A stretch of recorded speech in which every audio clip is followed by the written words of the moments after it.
The crack of gunfire shattered the Wyoming silence. Matthew Blackwood rolled behind a boulder as bullets kicked up dust inches from his head. Years of battlefield instinct took control. He drew his worn Colt .45, its grip smooth from a decade of use, and waited. "You missed, boys," he called, voice steady as iron. "That was your only chance." The first outlaw charged forward, six-shooter blazing. Matthew squeezed his trigger once. The man dropped like a stone, a perfect shot through the chest. The second assailant turned to flee. Matthew's bullet took his horse down, sending the rider sprawling into the dirt. "Sullivan sent you?" Matthew pressed the hot barrel against the man's temple. "Don't kill me," the outlaw whimpered. "Victor just wanted to make sure you never made it back from Cheyenne." Matthew struck him with the pistol butt, bound him to a tree with rawhide strips, and left a note for the territorial marshals. The outlaw would live, but he'd carry a message back to Sullivan. Matthew Blackwood wasn't easily removed. Blood seeped through Matthew's sleeve, where a bullet had grazed him. He'd need to tend it soon. Mounting his stallion, he urged it forward as storm clouds gathered overhead. By the time he reached Prosperity Creek's station house, rain hammered down like God's own judgment on the land. Thunder shook the wooden building as he stepped inside, water cascading from his duster. The station was nearly empty, just an elderly woman knitting in the corner and a slender young woman in proper Eastern dress standing near the window. The city girl looked out of place as a rose in a cactus patch. Matthew slumped onto a bench, wincing as he examined his wound. The bullet had torn a clean furrow across his upper arm. He pulled a needle and thread from his saddlebag, but his hands shook from cold and fatigue. "You're making quite a mess of that." He looked up to find the Eastern woman standing before him, her deep brown eyes appraising his wound with clinical detachment. "Not much choice," he replied, voice rougher than he intended. "May I?" She extended her hand for the needle, her expression leaving no room for argument. Matthew surrendered the needle with a grunt. She worked with quick, efficient movements that spoke of experience. Her fingers were steady, her concentration absolute. "Eleanor Harper," she said without looking up from her work. "The new teacher for Prosperity Creek."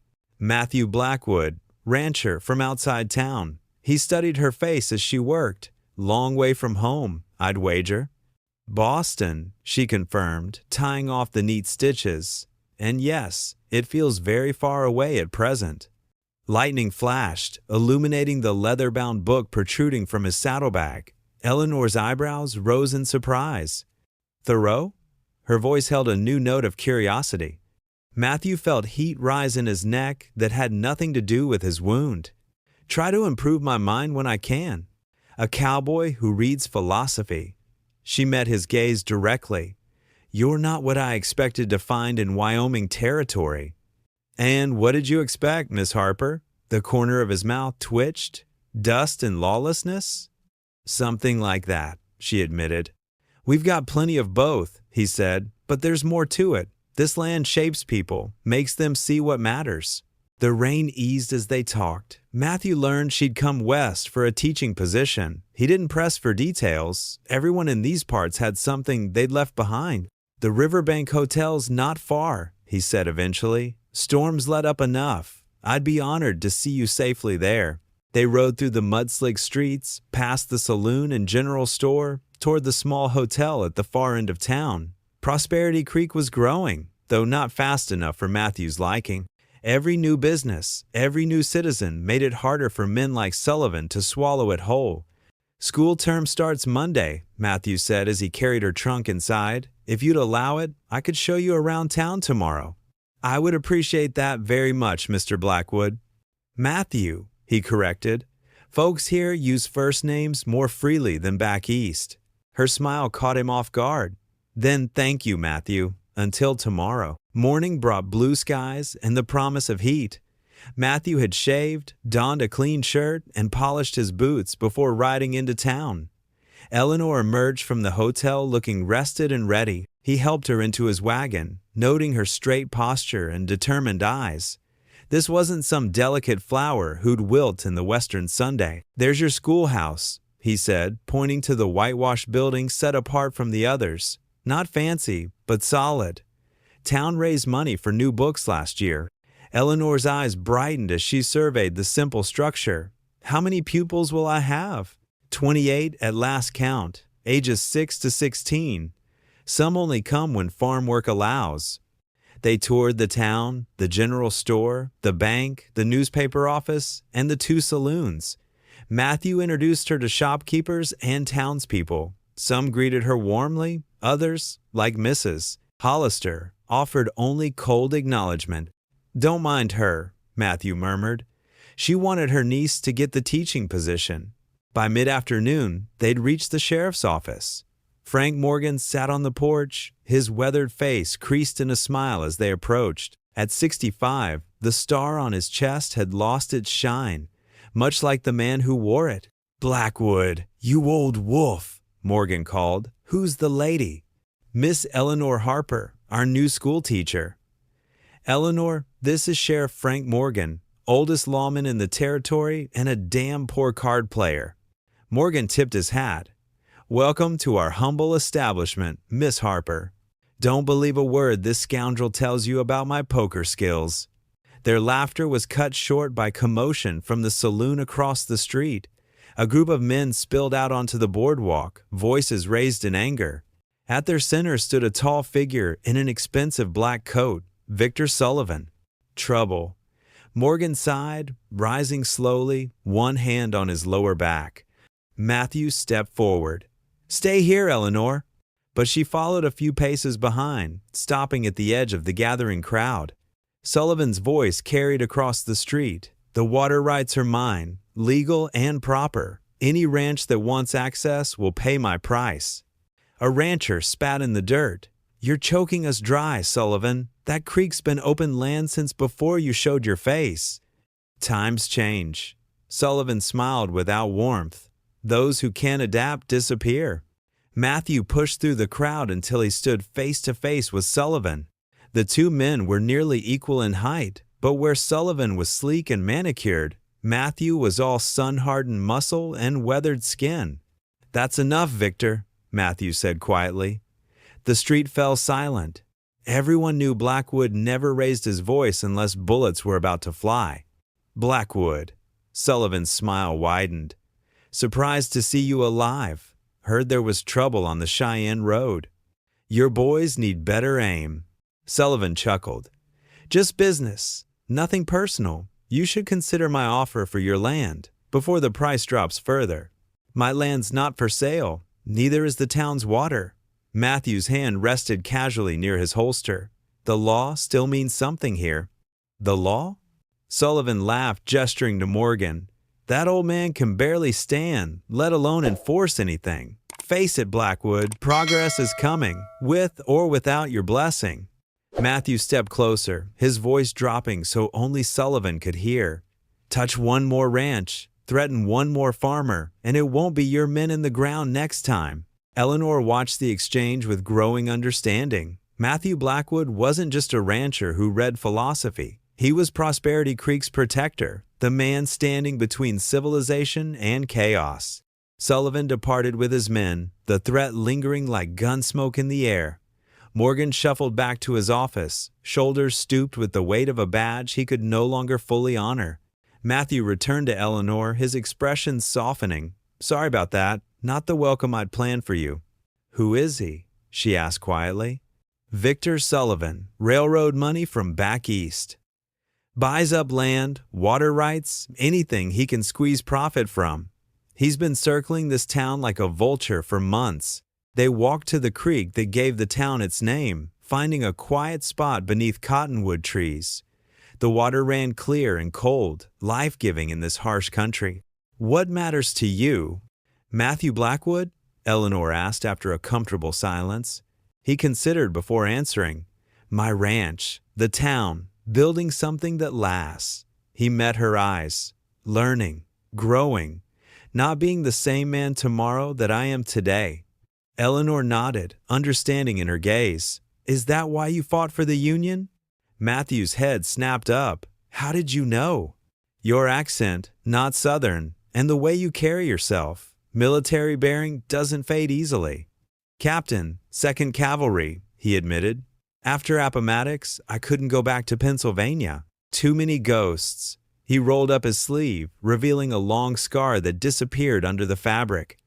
"Came west with nothing but my horse, my colt, and the clothes I wore." Eleanor's voice softened. "We're all hiding from something, in our way." "And what are you hiding from, Eleanor Harper?" She should have deflected, maintained proper distance. Instead, she found herself telling him about Thomas Everett, not just a broken engagement, but escape from a man whose charm masked a violent nature. "He threatened to find me if I left," she finished quietly. "So I came west, where he'd never think to look." Matthew's jaw tightened. No man has the right to make a woman fear for her safety. He gazed at the creek for a long moment before adding, "My sister Abigail lives at the ranch. She's handy with a rifle and could teach you to shoot, if you've a mind to learn." "I never thought I'd need such skills." Out here, being able to protect yourself isn't optional, it's survival. As the sun began its descent behind the mountains, Matthew rose reluctantly. "We should get you settled in your quarters. School starts day after tomorrow." That evening, after Matthew had helped move her belongings into the schoolhouse rooms, Eleanor found herself alone for the first time since arriving.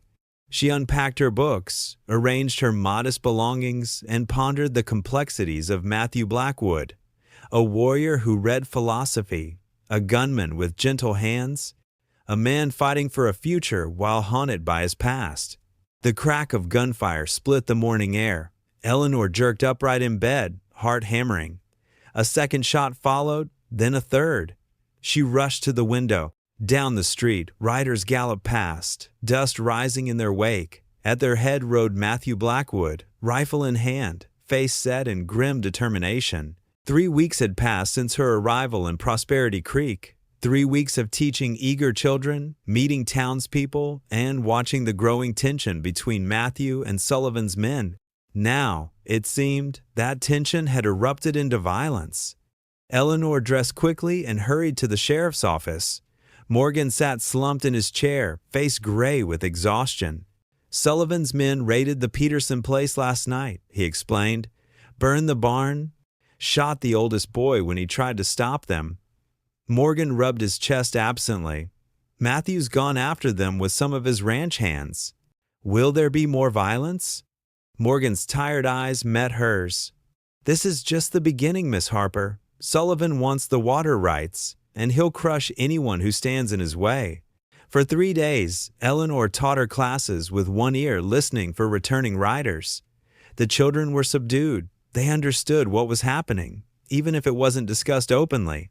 On the afternoon of the 3rd day, horses thundered into town. Eleanor dismissed her pupils and stepped onto the schoolhouse porch. Matthew dismounted slowly, favoring his left side. Blood had dried on his shirt, collar, and his face bore a new cut across the cheekbone. But his eyes, when they met Eleanor's, held the cold satisfaction of justice delivered.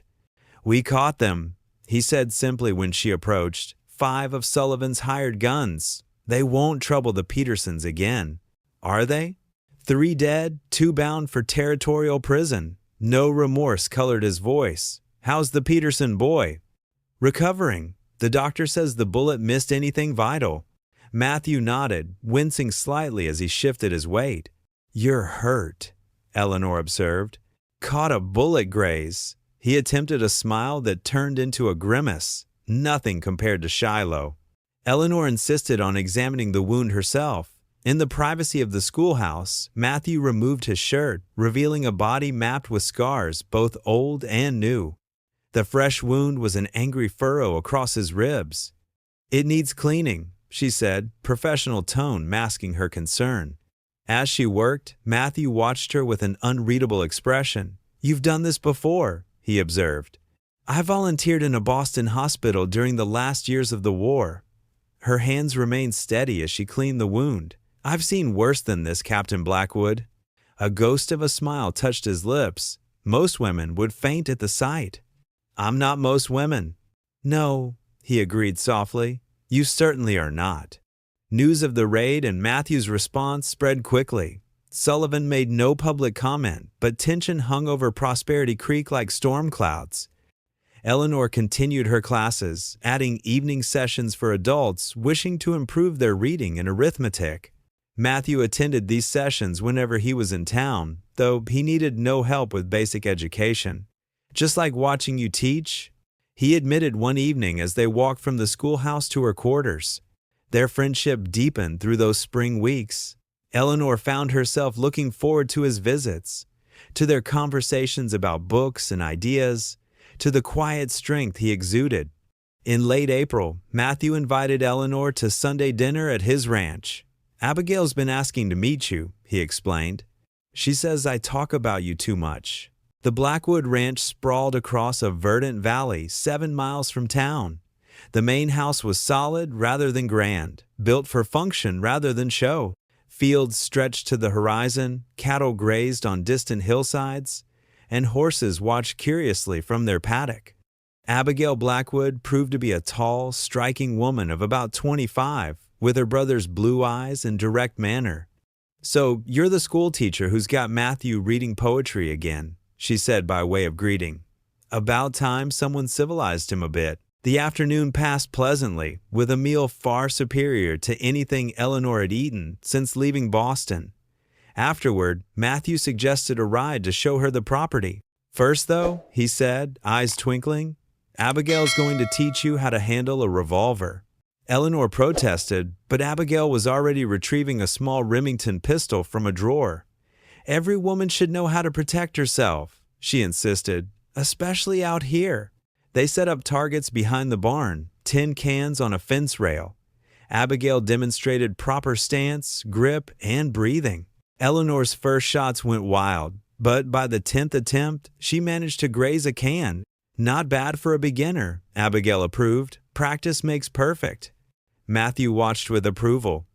"You're a natural, Eleanor, though I pray you'll never need the skill." After the shooting lesson, they rode across the sprawling ranch lands. Matthew pointed out boundaries, water sources, and the careful improvements he'd made over the years. Pride colored his voice as he described building the operation from nothing. "It's magnificent," Eleanor said sincerely. "You've created something lasting." At a hilltop overlooking the valley, they dismounted to watch the sunset paint the mountains gold and purple. The vastness of the landscape made Eleanor's heart ache with its beauty. "I come here often," Matthew said quietly, "to remember why I fight." The following week brought news that chilled the town to its core. Sullivan had hired Jake "Scarface" Reynolds, a notorious gunslinger with 15 confirmed kills. Reynolds had fought for the Confederacy, had once been captured by Matthew's cavalry unit, and had sworn revenge on the Union captain who'd scarred his face during his escape attempt. "He'll come for you," Sheriff Morgan warned Matthew. "Reynolds doesn't care about water rights or land. He wants your blood." Matthew's face betrayed nothing. Let him try. Eleanor, overhearing as she left the general store, felt fear coil in her stomach. That night, she practiced with the small revolver Matthew had given her, her hand steadier than her heart. 2 days later, riders thundered into town with urgent news. Sullivan's men had dammed the creek upstream, cutting off water to the northern ranches, including Blackwood's. "It's a trap," Abigail insisted when Matthew prepared to confront them. "Reynolds will be waiting. If we don't remove that dam, half the valley's livestock will die of thirst within a week." Matthew checked his rifle, his expression grim. "I won't ask my men to risk what I won't." Eleanor watched the preparations with growing dread. "Must you go yourself?" Matthew's eyes met hers, softening briefly. "I'm responsible for my people. I can't ask them to face death while I stay safe." Before dawn the next morning, Matthew led 15 riders north toward the creek's headwaters. Eleanor didn't sleep, alternating between prayer and practice with her revolver. Near sunset, a lone rider appeared on the horizon, horse lathered and heaving. Eleanor rushed into the street with other anxious townspeople. It was Abigail, face streaked with dust and blood. Sullivan's men ambushed them. She gasped as willing hands helped her dismount. Matthew's hurt bad. Reynolds shot him twice before Matthew put him down. The town mobilized instantly. Men with wagons rode out to bring back the wounded. Women prepared bandages and medicines. Sheriff Morgan, despite his age and infirmity, organized a defensive perimeter around Prosperity Creek. Sullivan will retaliate, he explained to Eleanor as she helped prepare the schoolhouse as a makeshift infirmary. With Reynolds dead, he's lost face. He'll come at us with everything he has. The wounded arrived after midnight. 3 dead, 7 injured, including Matthew. Eleanor's heart nearly stopped at the sight of him, pale and bloodied, carried in by his men. The doctor worked through the night, removing a bullet from Matthew's shoulder and another from his thigh. He's strong, the doctor told Eleanor as dawn broke. If infection doesn't set in, he'll recover. For 3 days, Eleanor barely left Matthew's side, bathing his fevered brow, changing bandages, reading aloud from his books of poetry and philosophy. When consciousness returned on the 4th day, his first words were of the dam. "We destroyed it," Eleanor assured him. "Your men finished the job after you fell." Relief washed over his features. "Reynolds? Dead. You shot him through the heart." Matthew closed his eyes briefly. 15 years he's been hunting me, since Petersburg. "Rest now," Eleanor urged. "Sullivan's men have retreated. The town is safe for the moment." But safety proved fleeting. A week later, as Matthew began to regain his strength, Sheriff Morgan suffered a massive heart attack and died within the hour. The town council, meeting an emergency session, asked Matthew to pin on the star, at least temporarily. "I'm a rancher, not a lawman," he protested, still weak from his wounds. "You're the only one who can stand against Sullivan," the mayor argued. "Without Morgan, without you wearing that badge, we're defenseless." Reluctantly, Matthew accepted, deputizing 3 trusted men to help patrol the town. Eleanor watched the burden settle on his shoulders, adding weight to wounds not yet healed. That night, as she brought him dinner in the jailhouse that now served as his office and temporary quarters, Matthew shared his fears. "I'm not fit for this, Eleanor. I've killed too many men to be a proper lawman." "You're exactly what this town needs," she countered. "Someone who understands justice and mercy both." He took her hand, his calloused fingers gentle against her skin. "I couldn't bear it if anything happened to you because of me, because of this fight." The intensity in his gaze made her heart quicken. "I'm not afraid, Matthew." "You should be." He released her hand. "Sullivan won't stop, and now there's no one between him and what he wants." "There's you," Eleanor said softly. "There's all of us." The next morning brought a new threat. A well-dressed stranger arrived on the eastbound stage, inquiring after Eleanor at the school. When she emerged from her classroom, the blood drained from her face. Thomas Everett stood before her, as handsome and menacing as in her nightmares. "Hello, Eleanor," he said smoothly. "You've led me on quite a chase." "How did you find me?" she whispered, painfully aware of her pupils watching with curious eyes. "Mr. Sullivan is remarkably well connected." Thomas smiled without warmth. He mentioned a schoolteacher from Boston who'd grown close to his chief impediment. "I put the pieces together." Eleanor dismissed her class early, her voice steadier than her hands. Once the children had departed, Thomas revealed his true purpose. "Sullivan's offering a deal. You convince your gunslinger to leave, retire that badge and ride away from Prosperity Creek, and all debts are forgiven. No one else needs to die."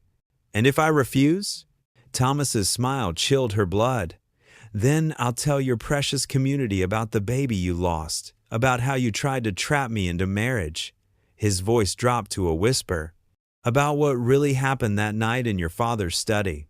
Lies, all of it, but mixed with enough truth to destroy her." "You have until tomorrow morning," Thomas concluded. "Choose wisely, my dear." When he departed, Eleanor sank to her knees, trembling. She had fled 2,000 miles to escape this man, only to have him follow her into this new life, armed with the power to shatter everything she had built.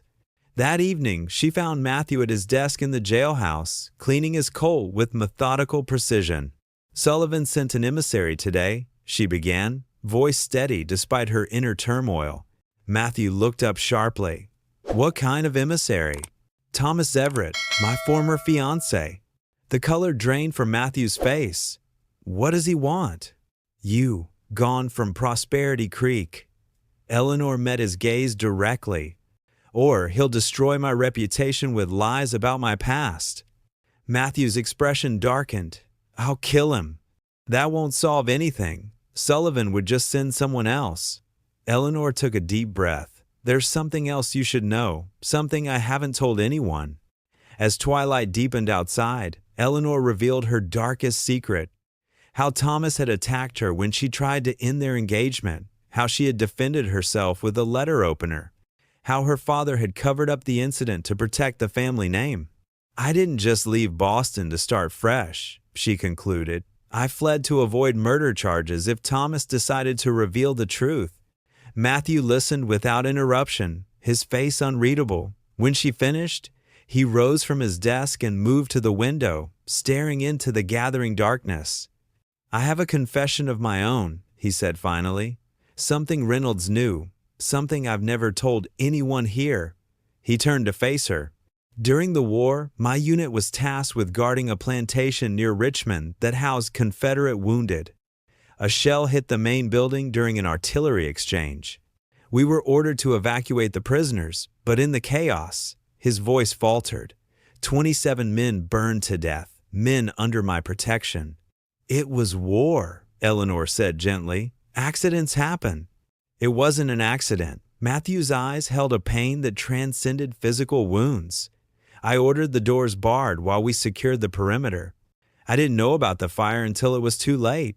The silence that followed felt weighted with the ghosts of the past. Finally, Eleanor moved toward him, taking his hands in hers.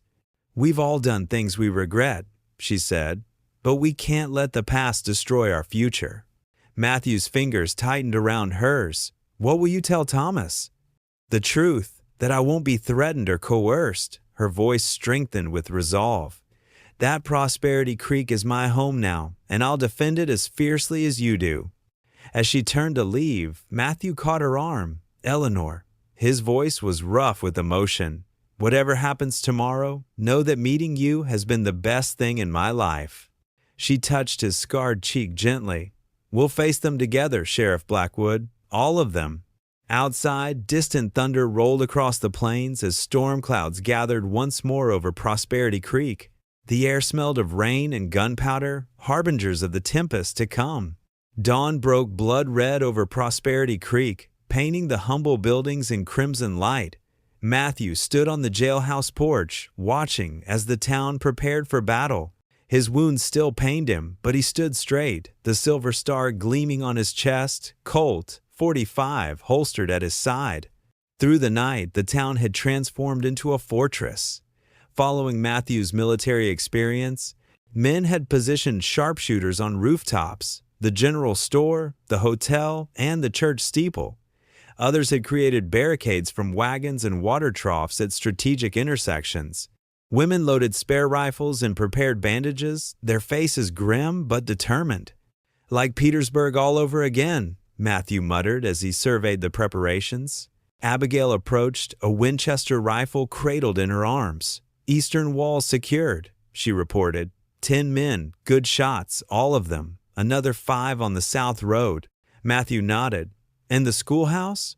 Sandbagged the windows. Eleanor's got the children in the root cellar with Mrs. Peterson watching over them. At that moment, Eleanor emerged from the jailhouse behind them, wearing a simple dress with her hair tied back. The small Remington was holstered at her waist, incongruous against the feminine attire. The children are safe, she said. I've told them to stay quiet, no matter what they hear. Matthew's gaze softened as it fell upon her. You should join them. It'll be safer. My place is here, she replied firmly. This is my home, too. Before he could argue, a rider appeared at the edge of town, kicking up dust as he raced toward them. It was young Billy Parker, one of Matthew's ranch hands who'd been posted as a lookout. They're coming, he shouted, reining in his lathered horse. Sullivan's got at least 20 men, all armed. They're maybe 10 minutes behind me. Matthew turned to the assembled townspeople. Everyone to your positions. Remember, hold your fire until I give the signal. His voice carried the authority of command. We're defending our homes, our families, our future.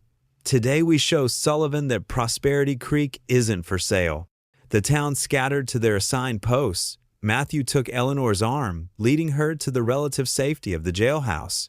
"Stay with the prisoners," he instructed, indicating the 2 cells where Thomas Everett and one of Sullivan's men were held. "Keep your revolver ready, but out of their reach." Eleanor nodded, her eyes never leaving his face. "Be careful, Matthew." He touched her cheek briefly. "When this is over," he began, then stopped, words failing him. "When this is over, we'll have time," she finished for him. "Now go, they need you." Matthew joined Abigail and his most trusted men behind the main barricade, 3 wagons positioned across the town's main street. Minutes later, the distant rumble of hooves announced Sullivan's approach. They appeared like a mirage through the heat waves rising from the dusty road. 23 riders, Sullivan at their center, black coat flapping like crow's wings. They halted just beyond rifle range. "Blackwood," Sullivan called. "I've come to settle our business once and for all." Matthew stood, exposing himself above the barricade. "There's nothing to settle, Victor. Turn around and ride away while you still can." Sullivan laughed. "Look around you. I've got 20 guns to your—" "What? A dozen frightened farmers? Be reasonable. Surrender the town and I'll let your people leave with their lives. And if I refuse, then I'll burn Prosperity Creek to the ground and salt the earth where it stood." Sullivan's voice hardened. "Your choice, Captain." Matthew ducked back behind the barricade. "On my signal," he whispered to his men, "aim for the horses first. Unhorsed men are easier targets." He raised his hand, waiting until Sullivan's riders began their charge. When they were 50 yards away, he dropped his arm. "Fire!" Gunfire erupted from every corner of the town. 2 of Sullivan's men fell immediately. Others scrambled as their horses collapsed beneath them. The attackers returned fire, bullets splintering wood and shattering windows. For 10 minutes, the battle raged with neither side gaining advantage. Then Sullivan's men began pressing forward, using a stagecoach as moving cover. Matthew realized they would soon breach the main barricade. "Fall back to position 2, he ordered. His men retreated in good order to the secondary defense line centered around the general store. Inside the jailhouse, Eleanor listened to the gunfire with mounting dread. Thomas watched her from his cell, a smug smile on his face. "Sounds like your gunslinger is losing," he taunted. "Sullivan always wins." Eleanor ignored him, peering cautiously through the window. She could see Matthew directing the defense, seemingly everywhere at once despite his injuries. Her heart swelled with pride and fear. Suddenly, a tremendous explosion rocked the town. Sullivan's men had dynamited the water tower, sending a flood down the main street and washing away part of the defenders' barricade. In the confusion, several attackers broke through, heading directly for the jailhouse. Eleanor drew her revolver, positioning herself behind the heavy oak desk. The door burst open, and 2 of Sullivan's men charged in. "Well, well," the first one leered. "What have we here? A schoolmarm playing deputy?" Eleanor aimed carefully and fired twice. The first shot missed, but the second caught the man in the shoulder, spinning him around. His companion raised his pistol, but before he could fire, a shot from outside dropped him where he stood. Abigail appeared in the doorway, rifle smoking. "You all right?" Eleanor nodded, her hands remarkably steady. "Where's Matthew?" "Still holding the line, but they're pressing hard." Abigail grabbed keys from the desk. "Sullivan wants these prisoners. We need to move them." Before they could unlock the cells, gunfire erupted again, closer now. Through the window, Eleanor saw Matthew engaged in a desperate hand-to-hand struggle with one of Sullivan's lieutenants. Despite his wounds, Matthew fought with controlled fury, finally subduing his opponent with a devastating right cross. The battle surged back and forth through the town for another hour. Buildings burned, men fell on both sides, but the defenders held their ground with the stubborn determination of those fighting for their homes. Finally, Sullivan himself appeared before the jailhouse, 6 gunmen at his back. Matthew stood alone on the porch, bleeding from a fresh wound to his arm, but unbowed. "It's over, Blackwood," Sullivan called. "Look around you. Your town is in ruins." "Buildings can be rebuilt," Matthew replied. "A man's soul can't. Walk away, Victor. There's been enough killing." "Not quite enough." Sullivan drew his pistol with snake-like speed. 2 shots rang out simultaneously. Sullivan staggered, a look of disbelief crossing his face as red blossomed on his chest. Matthew remained standing, smoke curling from his Colt's barrel. Sullivan sank to his knees, then pitched forward into the dust. His remaining men threw down their weapons, hands raised in surrender.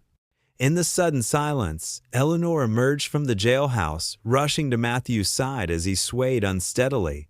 "It's done," he murmured as she supported him. "It's finally done." The town counted its losses: 4 dead, 11 wounded, several buildings damaged beyond repair. But Prosperity Creek had survived, and Sullivan's reign of terror was ended forever. Thomas Everett, witnessing Sullivan's defeat, quickly offered to testify against the remaining gang members in exchange for leniency. The territorial judge, arriving 3 days later, sentenced him to 5 years for his role in the conspiracy, far less than the others received, but enough to ensure Eleanor's freedom from his threats.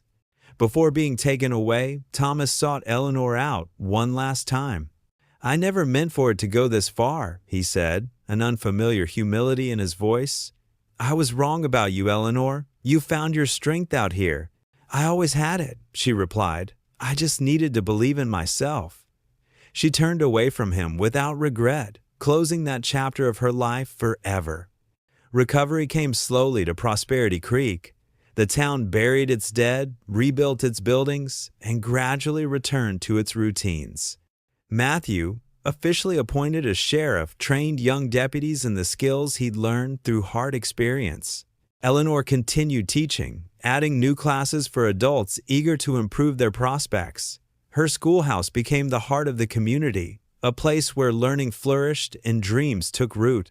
6 months after the battle, on a crisp autumn day, the entire town gathered to witness something few had thought possible: the marriage of Matthew Blackwood and Eleanor Harper.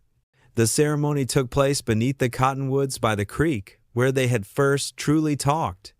Abigail stood as Eleanor's attendant, while Matthew's foreman served as best man. The town's new minister spoke of new beginnings, of love forged in adversity, of futures built on solid foundations. When Matthew and Eleanor exchanged vows, their words were simple but profound, promises made by 2 people who had seen the worst of life and still chose hope.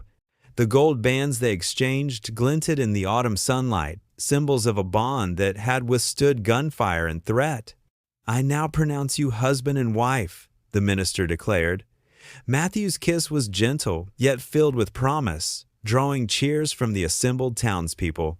The celebration afterward was the most joyous event Prosperity Creek had seen.